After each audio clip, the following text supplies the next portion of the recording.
नमस्कार, आदाब, सत श्री अकाल। आप सभी का स्वागत है आरोग्य के एक और नए कार्यक्रम में। आज के कार्यक्रम में हम बात करेंगे पैरालिसिस यानी कि लकवे के मरीज अपने खाने में कौन सा आहार ले सकते हैं और कौन सा आहार उन्हें अवॉइड करना चाहिए। आहार हमारे खाने का एक महत्वपूर्ण हिस्सा होता है, जिससे हम अपनी सेहत को अच्छा भी रख सकते हैं और उसको अति हो जाए यानी कि अगर हम ज़्यादा खराब खाना खाते हैं तो उससे हमारी सेहत भी खराब हो सकती है। इस विषय में बात करने के लिए हमारे पास कर्मा आयुर्वेदा से एक्सपर्ट डाइटिशियन सोनम मैम मौजूद है। मैम, आपका बहुत बहुत स्वागत है हमारे कार्यक्रम में। धन्यवाद।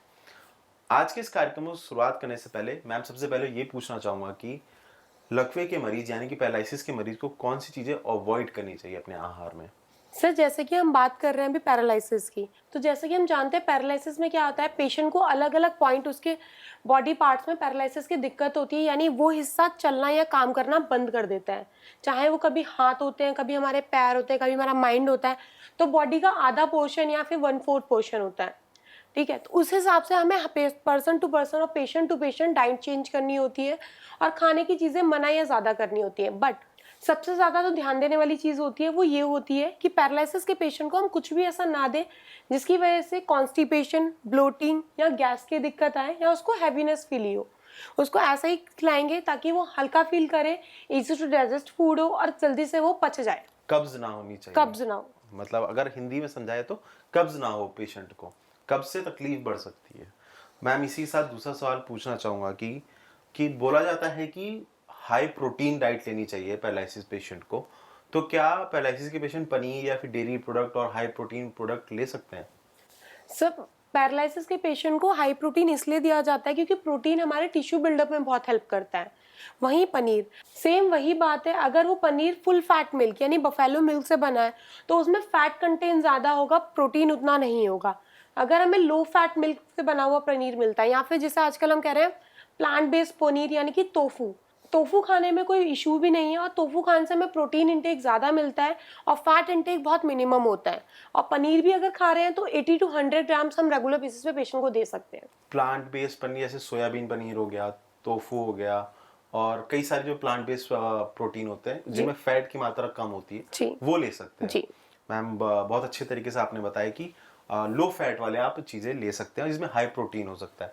तो मैम, हाई प्रोटीन की बात करें तो नॉनवेज जो होता है जैसे चिकन हो गया, मटन हो गया, इसमें प्रोटीन की भी मात्रा ज़्यादा होती है, क्या वो ले सकते हैं। ले सकते हैं सर, लेकिन डिपेंड करता है क्योंकि ज़्यादातर लोग नॉन वेजिटेरियन नहीं होते हैं, शाकाहारी होते हैं। तो ऐसे लोग पनीर को या टोफू को या फिर दालों को बहुत बेहतरीन देते हैं कि हम ये खाएंगे।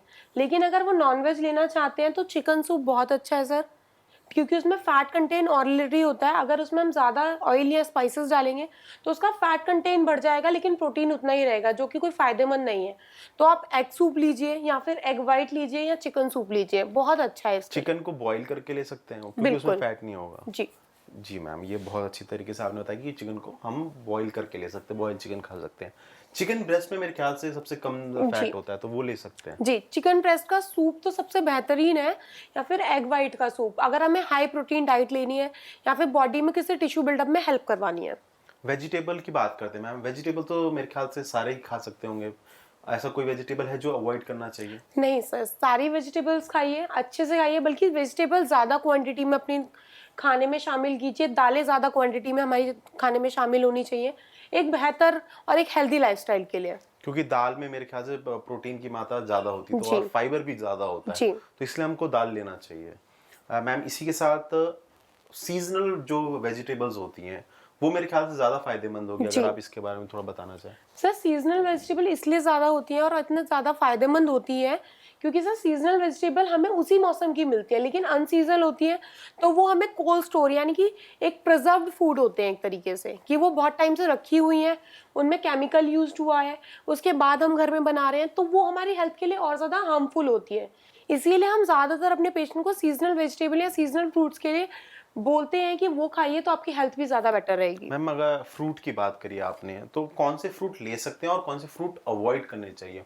फल कौन से खा सकते हैं और कौन से नहीं खा सकते हैं। ठीक है सर, अगर फ्रूट्स की बात करें तो सारे फ्रूट्स खाइए, बट जो हाईली पोटेशियम होते हैं, जैसे कि अगर हम बनाना या चीकू खाते हैं, हम नॉर्मल पर्सन भी बनाना या केला खाते हैं तो हमें हैवीनेस फील होती है क्योंकि उसमें पोटेशियम रिच होता है। तो उसकी जगह फाइबर रिच फ्रूट्स लीजिए, जैसे कि हमारा एप्पल है, पीर है, प्लम है, पपाया, वाटरमेलन, मस्क मेलन। ये सारे फ्रूट्स हमारे को हैवी नहीं होने देते, हमारी बॉडी को लाइट वेट रखते हैं, ठीक है, हमें इजी टू डाइजेस्ट होते हैं और बहुत हेल्दी होते हैं सब। मतलब हाई पोटेशियम फ्रूट जो है उनको अवॉइड करना चाहिए। उसमें बनाना भी इंक्लूड होता है, क्योंकि बनाना इजीली अवेलेबल होता है तो लोग खा लेते हैं, तो उसको अवॉइड करना चाहिए एक तरीके से। मैम फ्रूट की बात करिए तो सिट्रिक फ्रूट भी आते हैं, इसी के साथ साथ अचार। अचार खाना लोगों को भारत में बहुत ज्यादा पसंद है। क्या पैरालिसिस के पेशेंट अचार खा सकते हैं? कई मिथ भी ऐसे हैं कि नहीं खानी चाहिए, क्या ये सच है?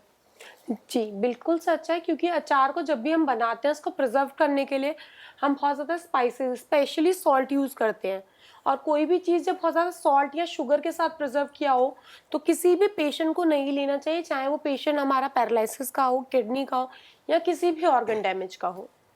मैम इसी के साथ साथ हम अपने कार्यक्रम के आखिरी सवाल पे पहुंच गए हैं। आखिरी सवाल है राइस यानी चावल से जुड़ा। भारत के हर क्षेत्र में चावल का कंजप्शन सबसे ज्यादा होता है और हम चावल से बनी कई चीजें भी खाते हैं, जैसे इडली हो गया, डोसा हो गया, तो कई सारी चीजें भी खाई जाती हैं। क्या चावल कंज्यूम कर सकते हैं? अगर कंज्यूम कर सकते हैं तो कौन सा चावल खाना चाहिए? अगर नहीं कंज्यूम कर सकते तो क्यों नहीं खाना चाहिए? मैम आप इसके बारे में थोड़ा बताइए। सर, चावल के लिए जैसे कि मैं पहले भी बता चुकी हूँ, हम आजकल की जल्दबाजी भरी लाइफ में कुकर में यानी प्रेशर कुकर में चावल बनाने लग गए हैं, जो कि हेल्थ के लिए बहुत बहुत बहुत बेकार है। मैं अपने सारे पेशेंट से या फिर नॉर्मल पर्सन से भी रिक्वेस्ट करूंगी, अगर आप अपने घर में भी चावल बना रहे हैं तो ट्राई करें आप ओवर बॉइल्ड मेथड, जो हमारे पुराने जमाने में मेथड हुआ करता था। जिसको हम भात मेथड कहते जी, थे, पतीले में रख के और उसके ऊपर बस ढक दिया जाता बिल्कुल। था वो। उसमें टाइम ज़्यादा लगता है, बट सर वो राइस हमारी सेहत के लिए बहुत अच्छे होते हैं, क्योंकि उसका स्टार्च निकल गया होता है, ठीक है।